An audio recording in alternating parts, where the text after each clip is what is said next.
The study smelled of ink gone dry and lamp oil that had burned to nothing. Margaret Hale stood in the doorway with her single carpet bag pressed against her hip, counting. 12 shelves, half of them empty. One desk, its surface buried under a disorder of papers that had clearly not been touched in months. A brass scale sat at the corner of the desk, its two pans tilted unevenly, one weighed down by a stack of coins green with tarnish. Dust floated in the shaft of grey light that fell through the single uncurtained window. She had been told Ashworth Park was a great estate. She had not been told it was dying. Behind her, footsteps. A maid, the only one she had seen since arriving, appeared in the corridor with an expression caught between pity and embarrassment. "His Grace will receive you in the drawing room, miss." Margaret set her carpet bag on the floor beside the study door. She did not move to follow. "How many staff remain?" The maid blinked. "Miss? In this house, how many people work here?" "6, miss. 7 with cook." Margaret counted the doors she had passed walking from the entrance hall. 14 rooms on the ground floor alone. 7 servants for a house built for 40. She picked up her carpet bag and followed the maid down a corridor where every third sconce held no candle. The drawing room was cold. A fire had been laid but not lit, and the furniture wore dust covers on 3 of its 4 settees, as though the room had been partially undressed and then abandoned mid-task. A man stood by the mantelpiece with his back to the door, one hand braced against the marble. He was tall, dark-haired, dressed in a coat that had been well made but showed wear at the cuffs. When he turned, Margaret saw a face that was handsome in the way of men who have stopped sleeping. Strong bones undermined by shadows beneath the eyes. "Miss Hale." He did not bow. His gaze moved over her plain grey dress, her worn boots, her hair pinned without ornament. She watched him catalogue her and arrive at a conclusion. "I'm Ashworth. I was told you required a position." "I was told you required a companion for your sister." "I do." He gestured toward a chair. "Please." Margaret did not sit. She stood with her hands folded, her back straight, and counted the paintings that had been removed from the walls. She could see their ghosts, rectangles of darker wallpaper where frames had hung. 4 missing from this room alone. "Your sister is not here." "She is visiting our aunt in Bath. She returns in a fortnight." "Then what am I to do for a fortnight?" Something shifted in his expression. A flicker of discomfort quickly buried. "You're welcome to settle in. Explore the grounds. The library is at your disposal." "The library?" Margaret looked at the dust covers, the unlit fire, the bare rectangles on the walls. "Your Grace, why are paintings missing from this room?" His hand tightened on the mantelpiece. Just a fraction. Just enough. Reframing. "All 4 at once?" "Miss Hale." His voice cooled by several degrees. "You have been engaged as a companion, not an auditor." Margaret met his gaze. She held it the way she held everything, with a stillness that made other people shift their weight. "Of course, Your Grace. I shall confine my curiosity to the library." She turned and walked out, her footsteps measured and even on the stone floor. Behind her, she heard him exhale. It was the sound of a man who had been holding his breath without knowing it. The bedroom they had given her was on the 2nd floor, east wing, at the end of a corridor where the carpet runner had been rolled up and removed. The room itself was clean, but spare. A bed, a washstand, a wardrobe that held the smell of cedar and emptiness. Margaret set her carpet bag on the bed and opened it. 3 dresses, 2 of them mended. Undergarments, a comb, a leather-bound ledger that had belonged to her father, its pages dense with his handwriting. Crop yields, livestock tallies, repair costs, weather patterns, debts owed and debts paid. She had kept his farm running for 4 years after his death. She had kept it running until there was nothing left to run. She sat on the edge of the bed and pressed her palm flat against the ledger's cover. The leather was warm from being packed against her clothes. She could still smell the faintest trace of her father's study: ink, lamp oil, the particular mustiness of a room where a man spent his life making numbers tell the truth. 7 servants, missing paintings, a brass scale with tarnished coins, a duke who flinched when asked simple questions. Margaret Hale had been running failing estates since she was 19 years old. She knew what ruin smelled like. It smelled like ink gone dry and lamp oil that had burned to nothing. The fortnight stretched before her like an empty ledger page. She was not the sort of woman who explored grounds. She rose before dawn. The house was silent except for the kitchen, where cook, a broad woman named Mrs. Alcott, was kneading bread by candlelight. Margaret stood in the kitchen doorway and counted 12 loaves worth of dough for 7 people. Mrs. Alcott's hands were red and chapped, the knuckles swollen. "You bake for the tenants." Mrs. Alcott looked up, startled. Flour dusted her forearms. "Someone must, miss. They've had no grain allotment since Michaelmas. That was 5 months ago." "Aye." Margaret stepped into the kitchen. The flagstones were cold under her thin-soled shoes, and the air smelled of yeast and wood smoke. "Whose responsibility is the grain allotment?" "Mr. Poole, the steward." Mrs. Alcott's hands never stopped working the dough. Knead, turn, press. Knead, turn, press. "He manages all the estate accounts." "Where is Mr. Poole?" "He keeps rooms in the village. Comes up to the house twice a week." Margaret filed this. A steward who did not live on the estate. A grain allotment 5 months overdue. Tenants fed by a cook who baked before dawn on her own initiative. She pulled a chair to the kitchen table, sat down, and began helping Mrs. Alcott shape loaves. Her hands remembered the motion. She had baked bread every morning for 4 years on her father's farm, rising in the dark to feed workers she could barely afford to pay. Mrs. Alcott watched her work. "You've done this before." "I have done most things before." Margaret pressed her thumb into the dough, testing its give. "Mrs. Alcott, how long has this estate been in difficulty?" "I couldn't say, miss." "You could. You choose not to." Margaret said it without accusation. A simple observation, delivered with the same stillness she brought to everything. "I am not asking you to betray a confidence. I am asking because someone is baking 12 loaves before dawn for tenants who should not need them." Mrs. Alcott's hands stilled on the dough. She looked at Margaret with an expression that was not quite trust, not quite hope, but something in the territory between them. 3 years, miss. Maybe 4. It's gotten worse since the old steward died and Mr. Poole took over." "When did Mr. Poole take over?"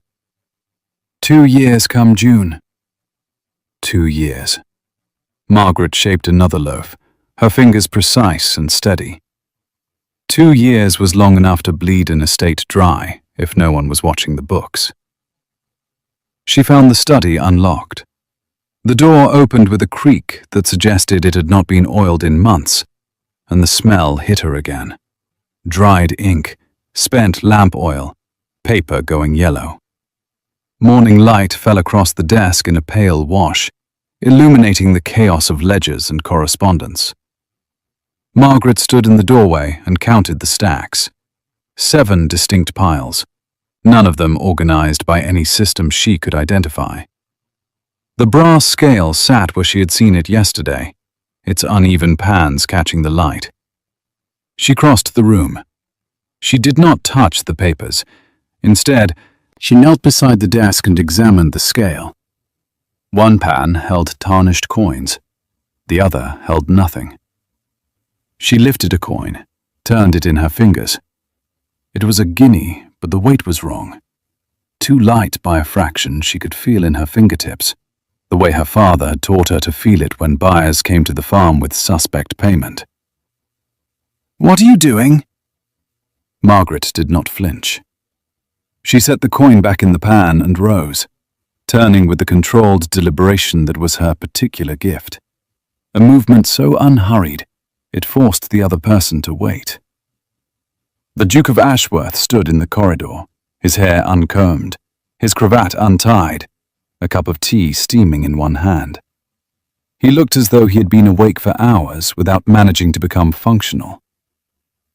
"I was examining your desk scale." "The study is not part of the library." "No." She clasped her hands in front of her. "It is not." "Then you have no reason to be here." "Your Grace." Margaret held his gaze. "How often do you review your estate accounts?" The question landed like a stone in still water. She watched the ripples cross his face. Surprise, then irritation, then something rawer underneath. Shame, perhaps. Or exhaustion so deep it had become indistinguishable from shame. "That is not your concern." "When did you last sit at that desk?" "Miss Hale, when?" He set his teacup on the corridor table. The porcelain clicked against wood. "I don't recall." "The dust on the chair says it has been months. The ledgers are unsorted. The ink in the well is dry." She gestured toward the desk without turning away from him.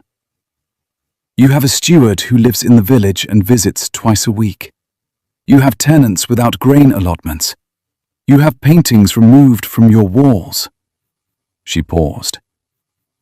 "I am not an auditor, but I can count."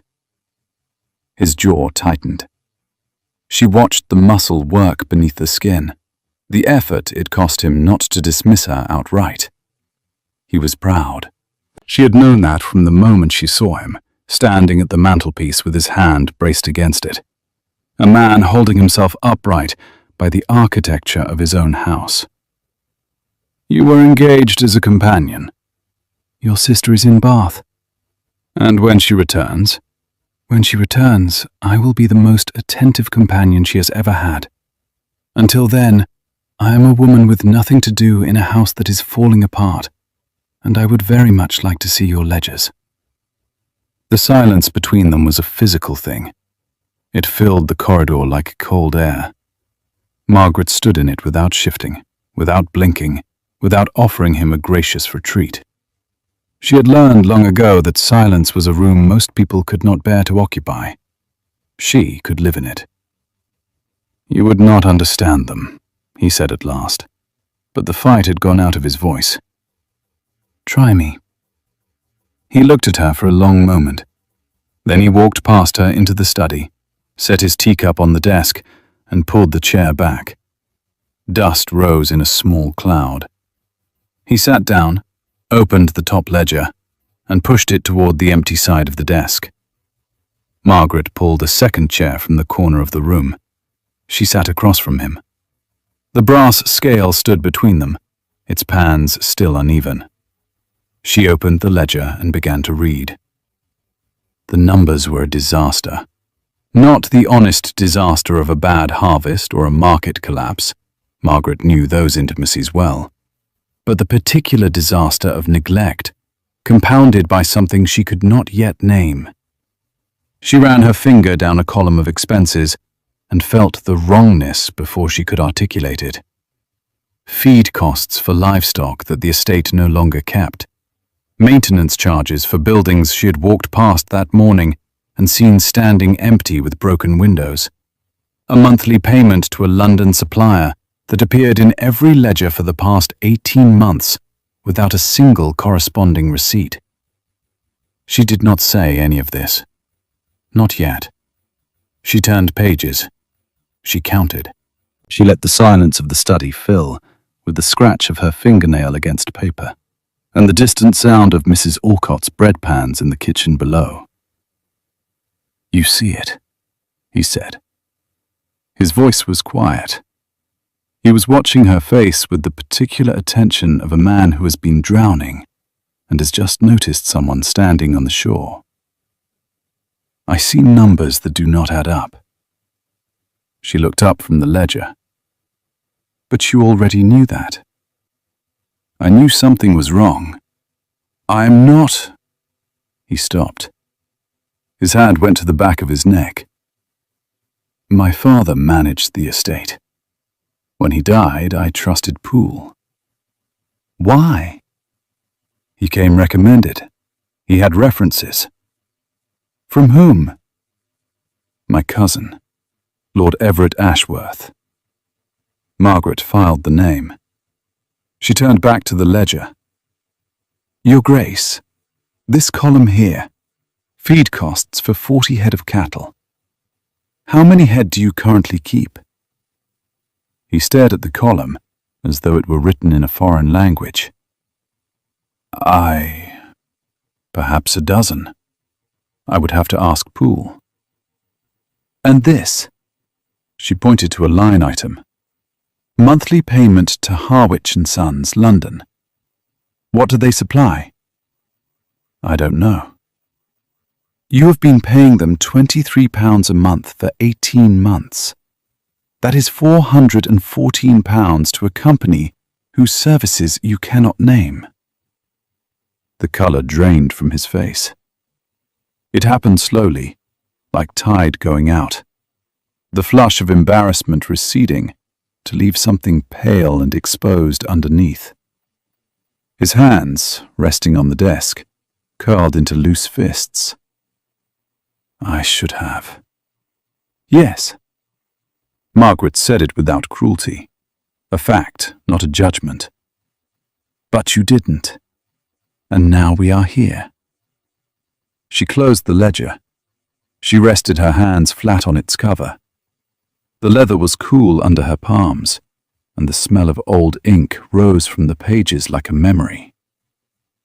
"I managed my father's farm for 4 years after he died. It was failing when he left it to me, and I held it together until the land was sold to pay his debts. I know how to read a ledger. I know how to find where money goes when it is not going where it should." She held his gaze. "Let me help you." His eyes, grey, she noticed for the first time, the grey of winter sky before snow, moved across her face, as though searching for the lie, the angle, the hidden motive. Margaret sat still and let him search. She had nothing to hide. She had nothing at all, except the ability to count. "Why?" he asked. "Because 7 servants cannot maintain a house built for 40, and tenants should not depend on a cook's charity for bread." Something broke behind his eyes. Not dramatically, a quiet fracture, the kind that lets light in rather than letting structure out. He nodded once. "The ledgers are yours."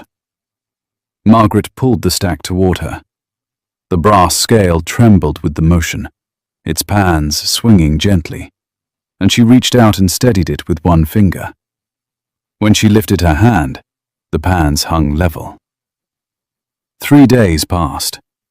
Margaret worked in the study from dawn until the light failed, at which point she lit the lamp herself, filled the oil reservoir from the store she had found in the cellar, and kept working. She organized the 7 piles of chaos into a system. Income on the left, expenses on the right, correspondence sorted by date in the center. The brass scale she cleaned with vinegar and a soft cloth until the brass gleamed. She used it to weigh coins, comparing the guineas in the pan against a verified weight she borrowed from Mrs. Alcott's kitchen scales. 3 of the coins were light, not clipped, something subtler. She set them aside without comment. The Duke appeared each morning. At first he stood in the doorway, watching her work with the uncertain posture of a man who has surrendered control of a room he technically owns. By the second day, he sat across from her. By the third, he was reading the letters she sorted for him, asking questions she answered without looking up from her columns. This payment to the farrier. We haven't used a farrier since we sold the carriage horses. I know. Margaret's pen moved steadily down the page. Add it to the list. What list? The list of payments for services you do not receive. He was quiet for a moment. She heard him set the letter down. She heard him breathe. How long is the list? I will tell you when I have finished counting. She counted.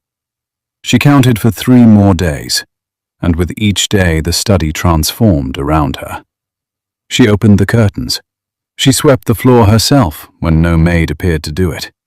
She found a tin of beeswax in the kitchen and polished the desk until the wood grain showed. Dark walnut, beautifully figured. A desk made by a craftsman for a man who valued precision.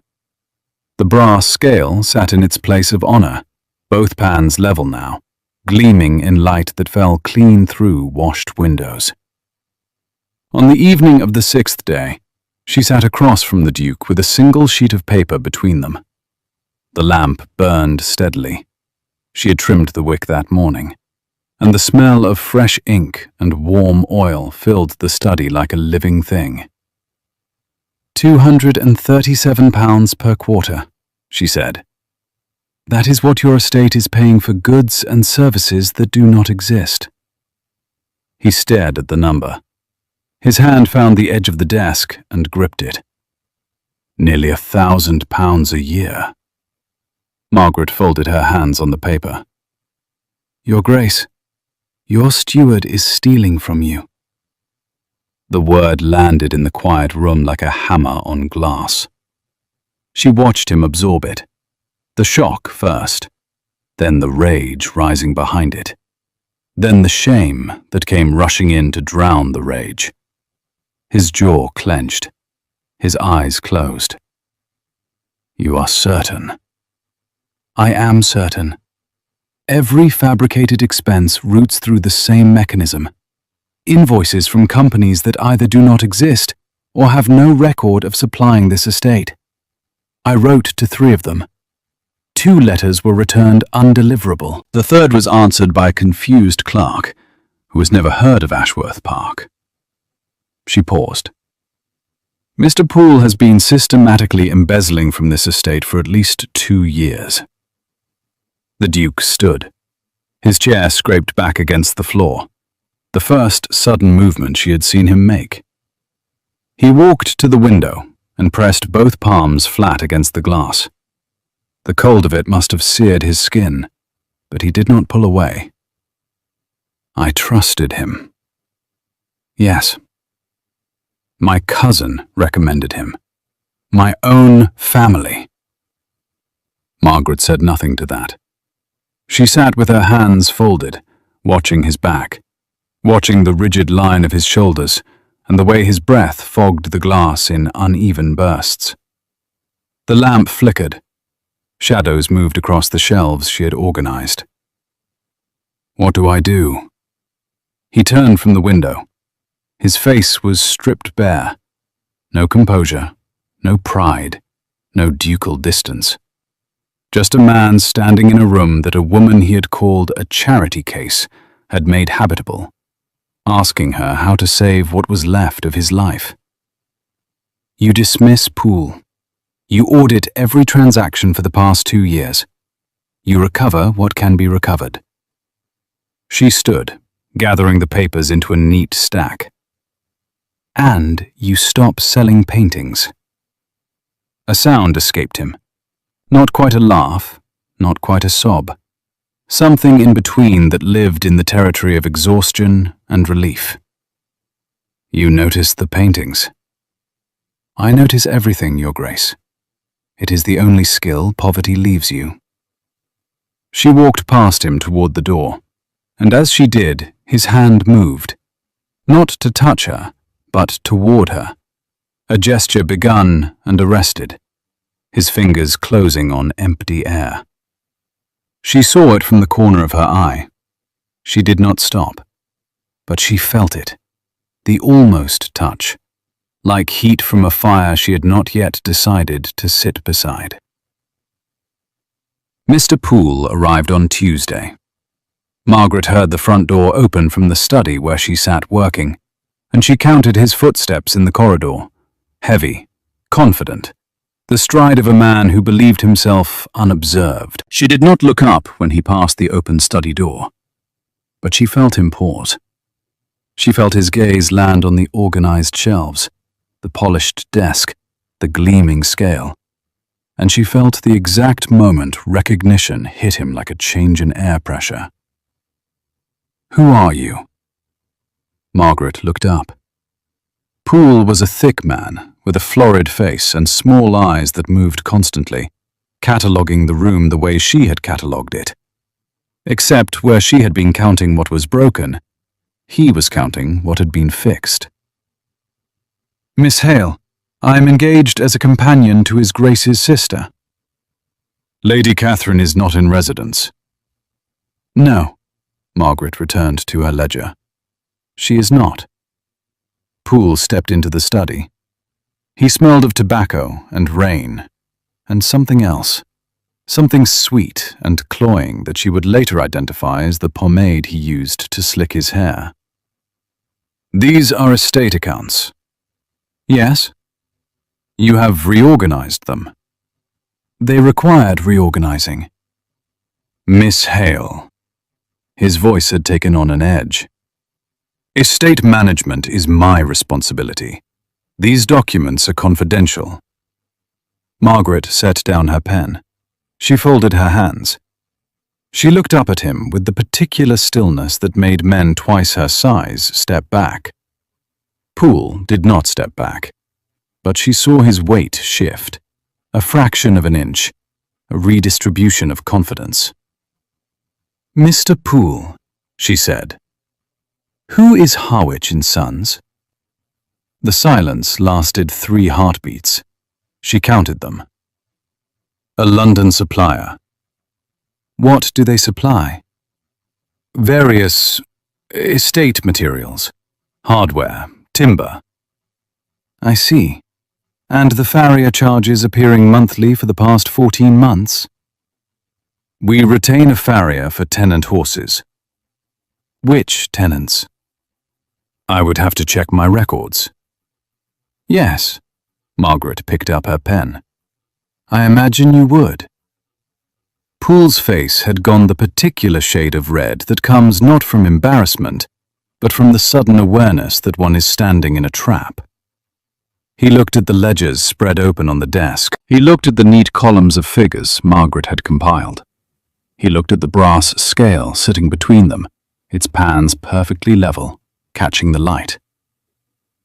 "Where is His Grace?" "I believe he is with his steward, which is to say, he is coming here." Footsteps in the corridor. The Duke appeared in the doorway, and Margaret watched the scene arrange itself.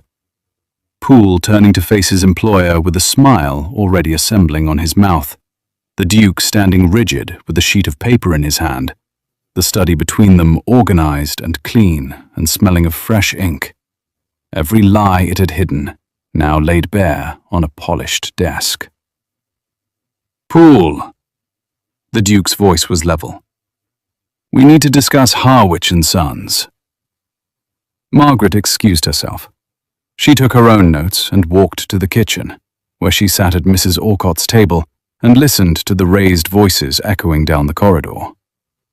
She did not need to be present. The numbers spoke for themselves. That was the mercy and the cruelty of arithmetic. It did not require conviction, only counting. When the front door slammed 20 minutes later, she allowed herself to close her eyes. The kitchen smelled of bread and wood ash. Her hands lay flat on the table, steady as they had been every day since she was 19 years old, and had taken her dead father's ledger from his desk and opened it to the first page and begun to count what was left. The days after Poole's dismissal were relentless.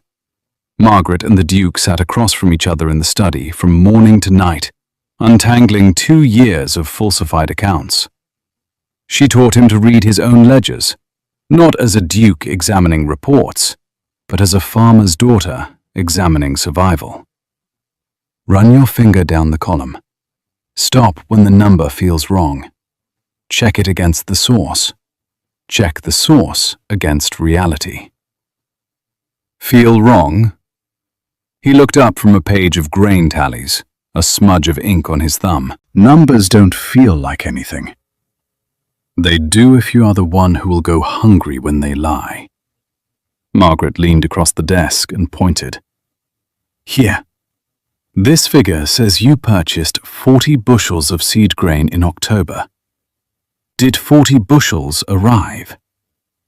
I don't. Ask your tenants. They will know. They always know. He rode out the next morning and came back in the afternoon with mud on his boots and a look on his face she had not seen before. Anger refined by contact with the people it was meant to protect. He stood in the study doorway, still in his riding coat, and said, 20 bushels. They received 20. And the other 20?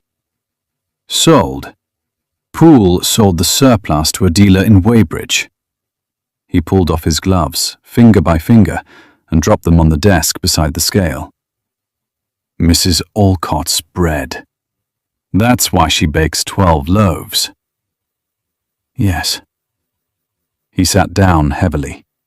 The chair creaked. He put his head in his hands, and Margaret watched his shoulders curve inward, the architecture of pride finally buckling. She did not reach for him.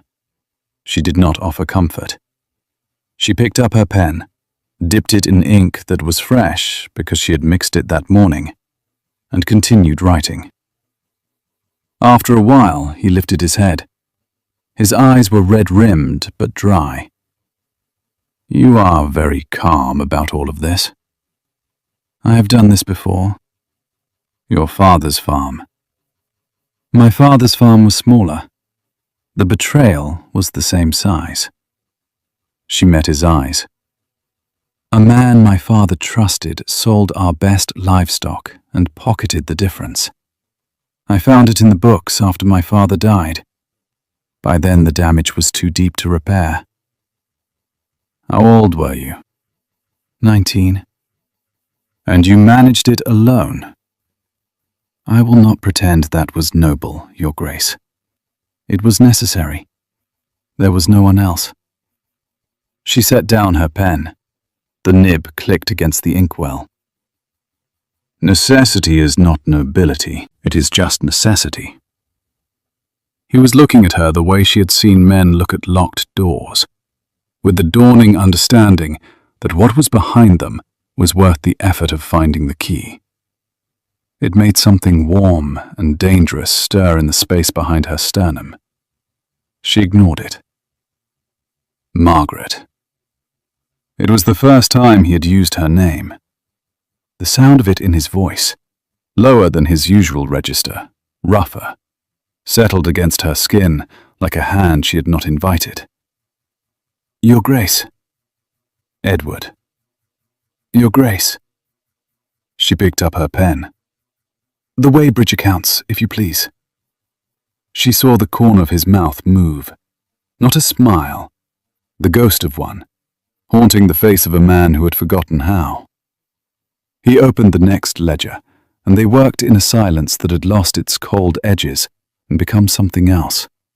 A shared room, a shared task, the quiet that lives between people who have stopped performing and started simply being in the same space.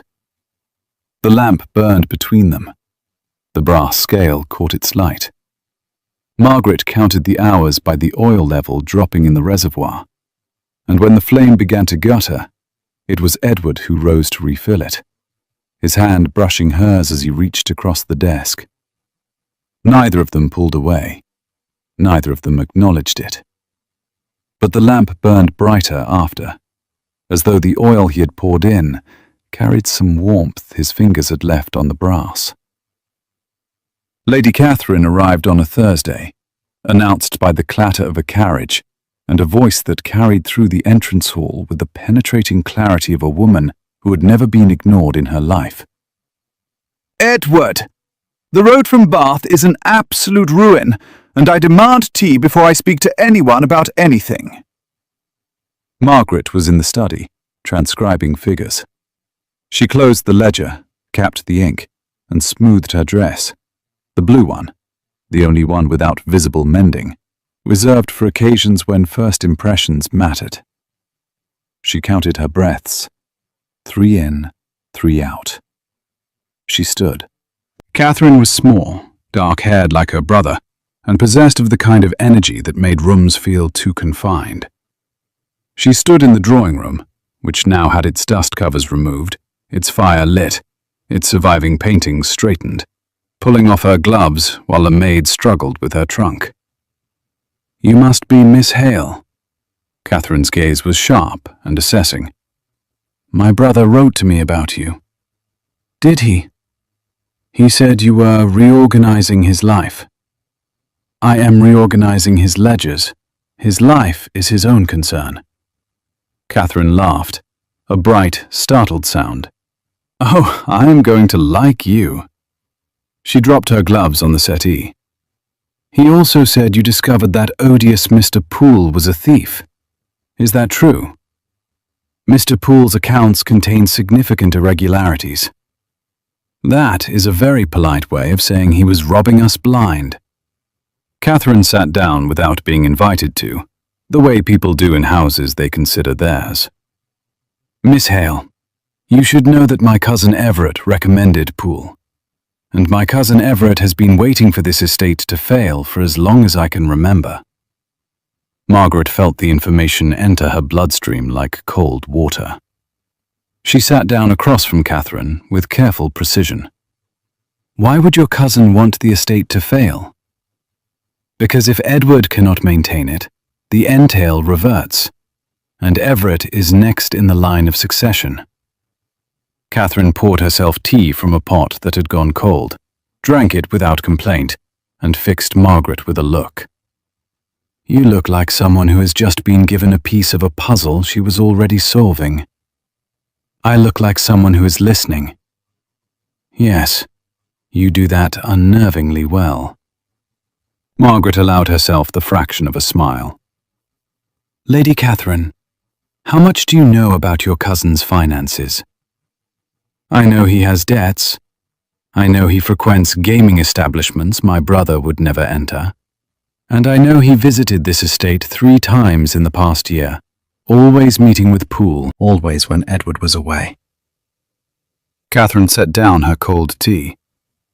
"I was going to tell Edward, but telling Edward things he does not want to hear is rather like telling the tide to reconsider." "Then tell me." Margaret folded her hands. "Tell me everything." The weeks that followed took the shape of a campaign.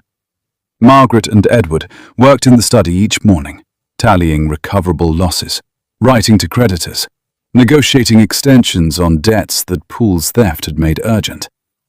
In the afternoons, Margaret walked the estate with Catherine, who proved to be an unexpectedly sharp observer of every tenant farmer's mood, every fence in disrepair, every field left fallow that should have been planted. She counted the fallow fields. 7 of 23. Nearly a third of the estate's productive land lying dormant, while tenants went hungry and a cook baked bread before dawn. "We plant them," Margaret told Edward that evening, standing at the study desk with a map of the estate spread between them. The lamp threw warm light across her hands as she traced the field boundaries. Spring planting begins in 3 weeks. If we hire day laborers from the village and use the seed reserves, the real reserves, not Pool's phantom purchases, we can put 4 of these fields into production by April. With what money? With the money you recover from Pool's fraudulent suppliers. I have drafted letters to each one, demanding return of payment for goods never delivered. 3 have already responded. She pulled the letters from a stack and laid them beside the map. £57 recovered so far. Enough for seed and labour, if we are careful. He stared at the map, at the letters, at her hands resting steady on the desk.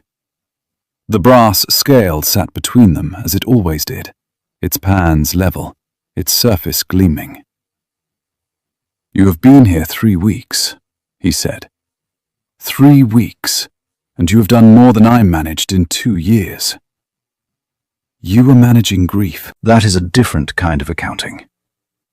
She pulled the map closer and circled a field in pencil. This one first. It has the best drainage. His hand covered hers on the map. She felt the warmth of it, the calluses on his palm that she had not expected from a duke, the slight roughness of skin that had been doing more manual work than his station required, because he could not afford to pay others to do it. Her fingers stilled under his. "Margaret." His voice was low, close. The lamp oil scented the air between them. "I do not know what I would have done if you had not come." "You would have continued," she said. Her voice was steady. Her pulse was not.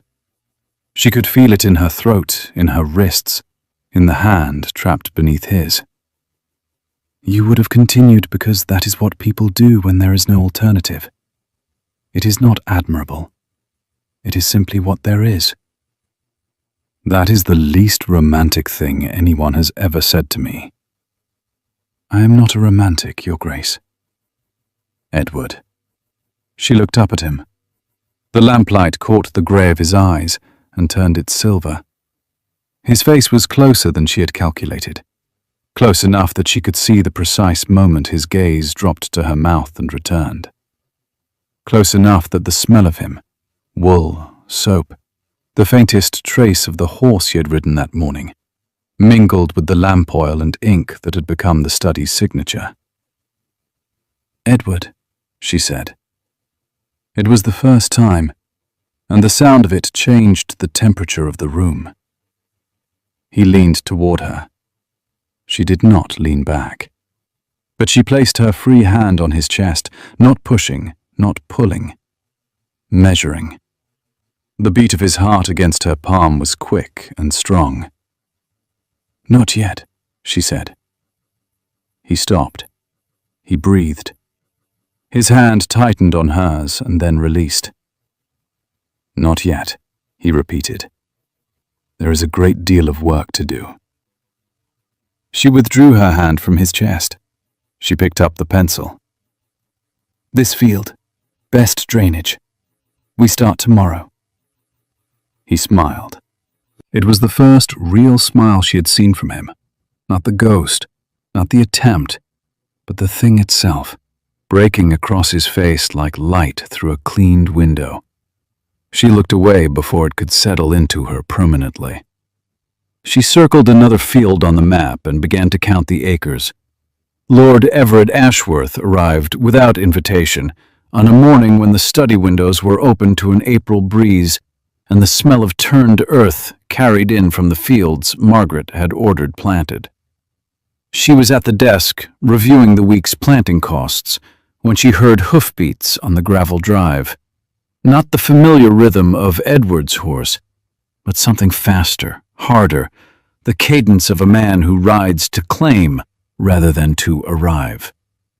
She set down her pen. She counted the seconds between the hoofbeats stopping and the front door opening. 4. He had not waited for a groom.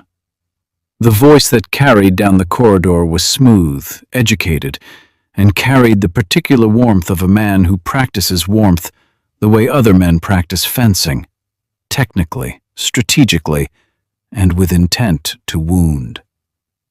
"Edward, cousin, I heard you've had some trouble with Poole. Terrible business. I came as soon as I could." Margaret remained at the desk. She folded her hands over the ledger and waited. Edward's voice lower. "Everett, this is unexpected. Family shouldn't need an invitation. Not at a time like this." Footsteps approaching. 2 sets. "I understand you've been managing things yourself. Admirable. But surely you need proper help. A qualified man. I know several." They reached the study doorway. Margaret looked up and met Lord Everett's gaze, and in the half-second before his social mask assembled itself, she saw it. Recognition. Not of her face, of the organized shelves, the clean desk, the polished scale, the open ledger with its columns of damning arithmetic. Recognition of the fact that someone was watching. "And who is this?" Everett stepped into the study. He was tall, fair-haired, handsome in a way that was all surface. The kind of face that photographs well and means nothing. His smile reached his mouth, but not his eyes. "Miss Hale." Edward moved to stand beside the desk, beside her. "She's been assisting with the estate accounts." A companion, assisting with accounts. Everett's laugh was perfectly calibrated. How unconventional. "Miss Hale has considerable experience in estate management." "I'm sure she does." Everett's gaze moved to the ledger open on the desk. Margaret watched him read the page upside down, quickly, efficiently, the way a man reads when he knows exactly what numbers to look for. "Well, I must say, it's a relief to know someone is keeping an eye on things. Poor Poole. I never would have suspected." "You recommended him," Margaret said. The words fell into the room like a coin onto the brass scale. Small, precise, and heavy enough to tip the balance. Everett's smile held, but his eyes changed.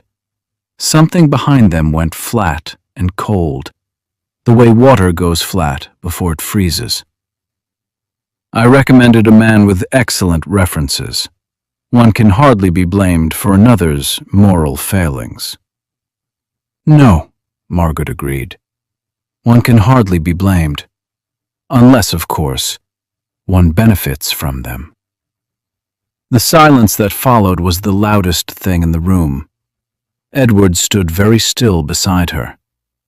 Everett's smile remained fixed, a mask held in place by force of will. "Miss Hale." Everett's voice dropped to a register that was meant to intimidate. Low, quiet, threaded with the particular authority of a man who has never been challenged by a woman in a gray dress. "I hope you are not suggesting." "I am not suggesting anything, Lord Everett. I'm stating that your former recommended steward embezzled nearly £1,000 per year from this estate, and that you stand to inherit this estate should it fail." She unfolded her hands and rested them flat on the desk, on either side of the open ledger. "I am very good at counting, my lord. It is, as you say, unconventional." Everett looked at Edward. "Are you going to let your companion speak to me this way?" Edward pulled a chair to the desk and sat down. He picked up the pen Margaret had set aside. "I am going to let my estate manager speak to you however she sees fit." He opened the next ledger. "Stay for dinner if you like. The accounts will be here when you leave." Everett did not stay for dinner. Margaret watched him ride away from the study window, his horse's hooves throwing gravel, his posture rigid with the particular fury of a man who has been seen clearly for the first time. She counted the seconds until he disappeared around the bend of the drive. 12. "He will come back," she said. "I know." Edward stood beside her at the window. Their shoulders nearly touched. "You called yourself my estate manager." "You called me your estate manager." "I did." He turned to look at her. Was I wrong? Margaret looked at the study. Her study now, in every way that mattered. The shelves she had organized, the desk she had polished, the scale she had cleaned and calibrated, the ink she mixed each morning, the lamp she filled each evening. The room that had been a mausoleum of neglect and was now the beating heart of an estate clawing its way back from ruin. "No," she said. "You were not wrong." The next weeks burned with the particular intensity of a race against a clock whose face you cannot see. Margaret tallied planting costs, negotiated with creditors, drafted contracts for day laborers, and wrote a 12-page report documenting Poole's embezzlement with evidence sufficient for legal action. She worked in the study until the lamp guttered. Edward worked beside her. Their hands brushed across the desk, and neither of them flinched. Their knees touched beneath it, and neither of them moved apart. Catherine, watching from the doorway one evening, said, "You two are either going to save this estate or set it on fire. Possibly both." "We are working," Margaret said without looking up. "You are always working. That is exactly my concern." Catherine disappeared down the corridor, and Margaret heard her laughing to herself. The warm, knowing laugh of a woman who sees what the people in front of her have not yet admitted. The letter arrived on a morning in late April, when the first green shoots were visible in the eastern fields, and the study smelled of fresh ink and the lilac bush blooming outside the open window. Edward brought it to the desk, his face drained of color, and set it beside the brass scale without speaking. Margaret picked it up.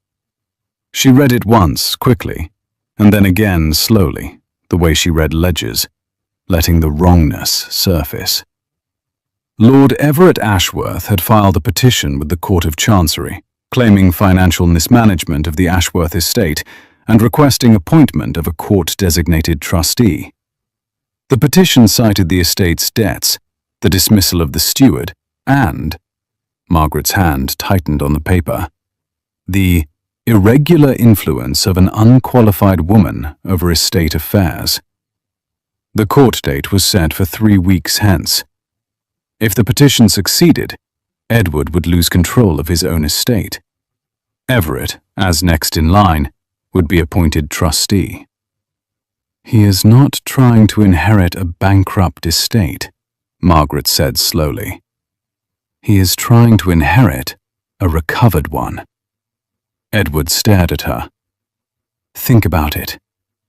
She set the letter down and pressed her finger to the desktop, the way she pointed at ledger entries, precise, definitive. "He placed Poole here to bleed you dry. When I discovered the theft and you dismissed Poole, Everett lost his mechanism. So now he changes strategy. He files the petition before you can fully recover. The court appoints him trustee. He takes control of an estate that I have spent 2 months repairing." She looked up. "He gets everything. The recovered rents, the planted fields, the cleared debts, all of it." Edward sat down. He sat down the way buildings settle, slowly, irreversibly, with the sound that might have been the chair, or might have been something inside him giving way. Can he win? He can if we cannot prove the embezzlement was orchestrated. A dismissed steward is evidence of mismanagement. A conspiracy to defraud is evidence of malice, and malice by the very man petitioning for control. She opened the desk drawer and pulled out the file she had compiled. "I have the accounts. I have the fraudulent invoices. I have the letters from suppliers confirming they never did business with this estate. What I need is the connection between Poole and Everett. Written proof that they worked together. Where would that be? In Poole's rooms. In the village. Margaret stood. She straightened her cuffs. She checked the ink level in the well, the oil in the lamp, the position of the scale. Rituals she had built over 8 weeks. The small liturgy of a woman who keeps chaos at bay through precision. I'm going to find it. Not alone. Your Grace, Edward. Edward. She stopped. She looked at him across the desk, across the scale, across the 8 weeks of numbers and silence, and the slow, unspoken thing growing between them, like the green shoots in the eastern fields. I have done most things alone. It is not a principle. It is a habit. Habits can change. They can. She picked up her shawl from the back of the chair. Are you coming? Poole's rooms were above the village tavern, 2 cramped chambers that smelled of tobacco and old wool. The landlord let them in without question when he saw the Duke, and Margaret went straight to the writing desk pushed against the window. She counted the drawers. 4. She opened them one by one. The first 3 held nothing useful. Personal correspondence, tavern bills, a deck of playing cards. The 4th was locked. Margaret pulled a hairpin from her hair and worked it into the mechanism with the practiced ease of a woman who had opened her father's locked desk drawer at 19 to discover exactly how much debt he had left her. The lock clicked. The drawer opened. Inside, a bundle of letters tied with brown string and a leather notebook. Margaret untied the string. The letters were from Lord Everett Ashworth. She read the first one aloud, her voice flat and steady in the dim room. Dear Poole, the quarterly figures are satisfactory. Continue the Harwich invoices but increase the amount by 10%. My cousin does not review the accounts closely enough to notice. Deposit my share in the usual place. E.A. Edward stood behind her. She felt his stillness, different from hers, which was a weapon. His was the stillness of a man absorbing a blow. There are 12 letters, she said. She counted them. Spanning 22 months. Each one details specific instructions for embezzlement and references payments made to Everett. She opened the notebook. Inside, in Poole's cramped handwriting, was a record of every payment. Dates, amounts, and a column labeled simply E.A. with corresponding figures. A shadow ledger. A confession in arithmetic. This is enough, Margaret said. She closed the notebook. She tied the letters back together. Her hands were steady. Her heart was not. This is more than enough. Edward's hand found her shoulder. His grip was firm, warm through the fabric of her dress, and she felt the weight of it. Not restraining, not guiding, anchoring. The touch of a man who needs to confirm that the person beside him is real. Margaret. His voice was rough. I need to say something. Not now. She stood, tucking the letters and notebook into her carpet bag. After, when this is finished. And if I cannot wait until after? She turned to face him. The room was dim, the light falling through a dirty window, the smell of tobacco and old wool pressed close around them. His face was near hers. His hand still rested on her shoulder, his thumb tracing a line along the ridge of bone. Then you will learn to wait, she said quietly, because I will not hear what you want to say while we are standing in the room of the man who tried to destroy you. You deserve better than that. I deserve better than that. His hand tightened, then released. He stepped back. "After," he said. "After." The court hearing was held in the village assembly room on a grey morning in May. Margaret arrived with Edward and Catherine, carrying a leather case that held 8 weeks of organized accounts, 12 letters in Everett's handwriting, and Poole's shadow ledger. She wore her blue dress. She had ironed it that morning in the kitchen, pressing the fabric smooth with Mrs. Alcott's heavy iron, while the cook watched and said nothing, and set an extra bread roll on her plate. Everett was already seated when they entered, flanked by a London solicitor, whose suit cost more than Margaret's entire wardrobe. He looked at Margaret and smiled the smile she had seen before, warm, practiced, and empty as a false invoice. The magistrate was a stout man named Whitfield who clearly wished he was somewhere else. He reviewed Everett's petition, asked questions in a tone of bureaucratic obligation, and then turned to Edward. "Your Grace, you may respond." Edward stood. He looked at Margaret. She gave him the smallest nod, a movement so slight that only someone watching her constantly would have noticed it. He noticed it. "I defer to Miss Hale," he said. "She knows the accounts better than anyone in this room." Everett's solicitor rose. "This is highly irregular. Miss Hale has no legal standing." "Miss Hale has been managing this estate for 2 months," Edward said. "She found the theft. She traced the conspiracy. She recovered the evidence. If this court wants the truth, she is the one to give it." Whitfield looked at Margaret. She stood, smoothing her dress with one deliberate motion, and walked to the front of the room, carrying the leather case. She set it on the table. She opened it. She arranged the documents in the order she had determined. Accounts first, then fraudulent invoices, then recovered correspondence, then the letters, then the shadow ledger. Each piece placed with the precision of a woman who had been building this case in her mind since the first morning she smelled dried ink in an abandoned study. "My lord," she addressed the magistrate, "I was engaged as a companion to Lady Catherine Ashworth 8 weeks ago. Upon arrival, I discovered an estate in significant financial distress. With His Grace's permission, I undertook a review of the accounts." She walked Whitfield through it. Every fabricated invoice, every phantom supplier, every missing bushel of grain.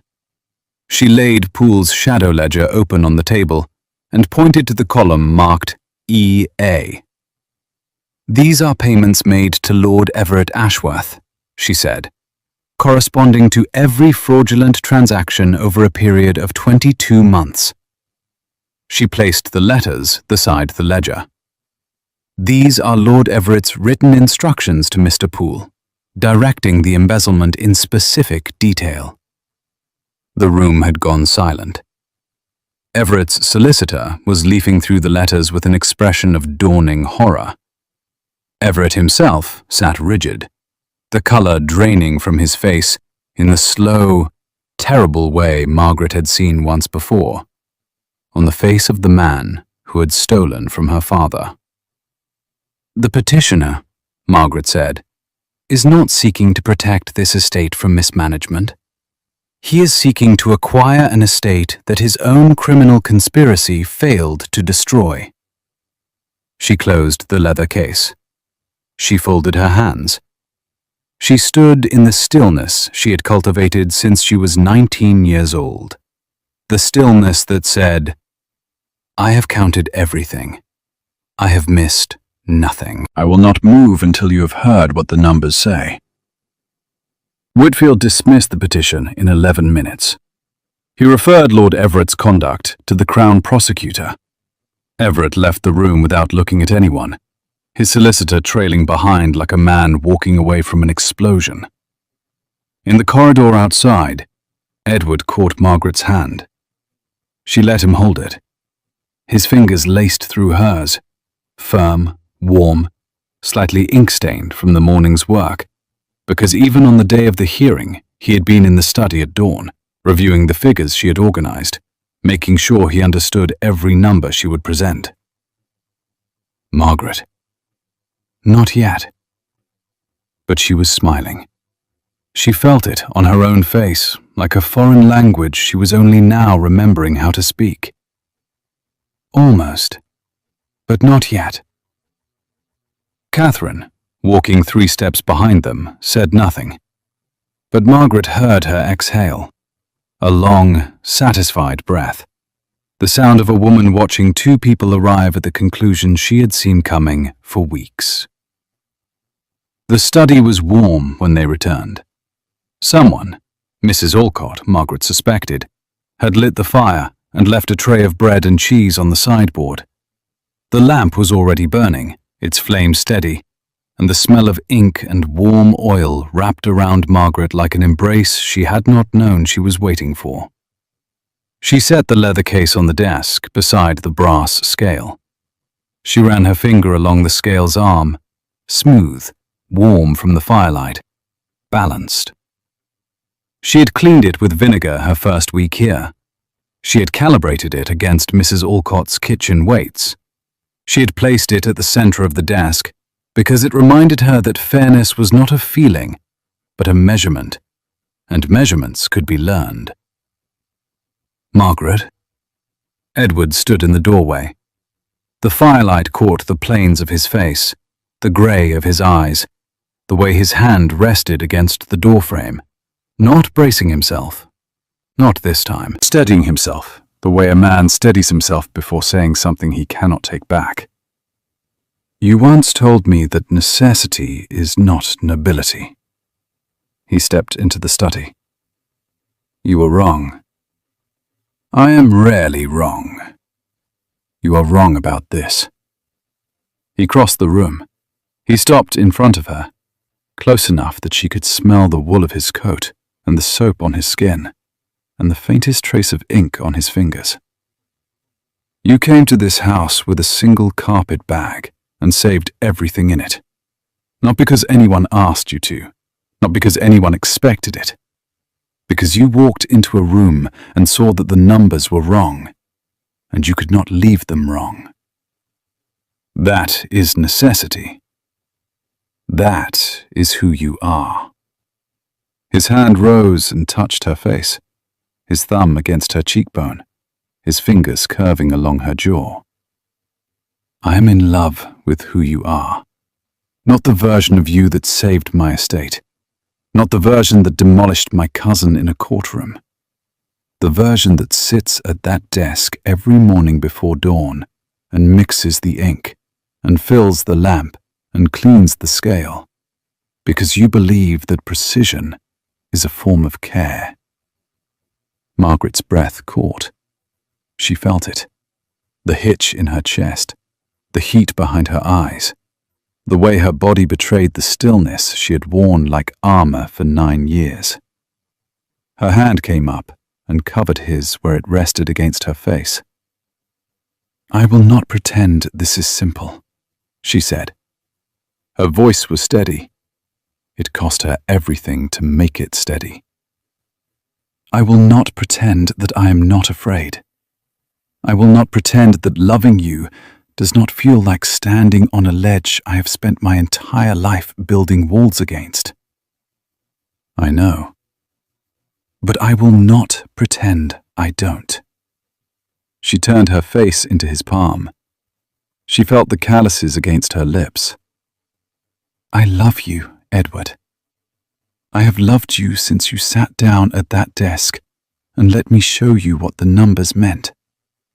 I have loved you since you rode out to your tenants and came back angry on their behalf. I have loved you since you called me your estate manager in front of a man who wanted me to be nothing. He kissed her. It was not a gentle kiss. It was the kiss of a man who had been waiting, and a woman who had finally stopped measuring the distance. His arms came around her, and her hands gripped the lapels of his coat, and the brass scale rattled on the desk as they bumped against it, its pans swinging wildly before settling, as they always settled, into balance. The wedding was brief. A Tuesday morning in June, the village church, wildflowers from the estate's own fields tied with kitchen string. Catherine cried. Mrs. Alcott did not cry, but her bread that morning was the finest she had ever baked, and she made enough for every tenant on the estate. 6 months later, the study smelled of fresh ink and lamp oil, and the lavender sachets Margaret had tucked into the desk drawers. Morning light fell through clean windows onto a desk where 2 ledgers lay open, the estate accounts on the left, the household accounts on the right, both in Margaret's hand, both in perfect order. She sat at the desk and ran her finger down the quarterly column. The eastern fields had yielded their first full harvest. The grain allotments had been restored. Mrs. Alcott still baked 12 loaves, but now it was because the household had grown. 3 new servants, a groundskeeper, a proper steward vetted by Margaret herself, with references she had personally verified. The brass scale sat at the center of the desk, its pans level, its surface gleaming. Margaret touched it. A habit now, like counting windows, like mixing ink.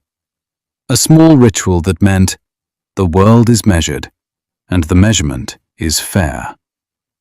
Footsteps in the corridor.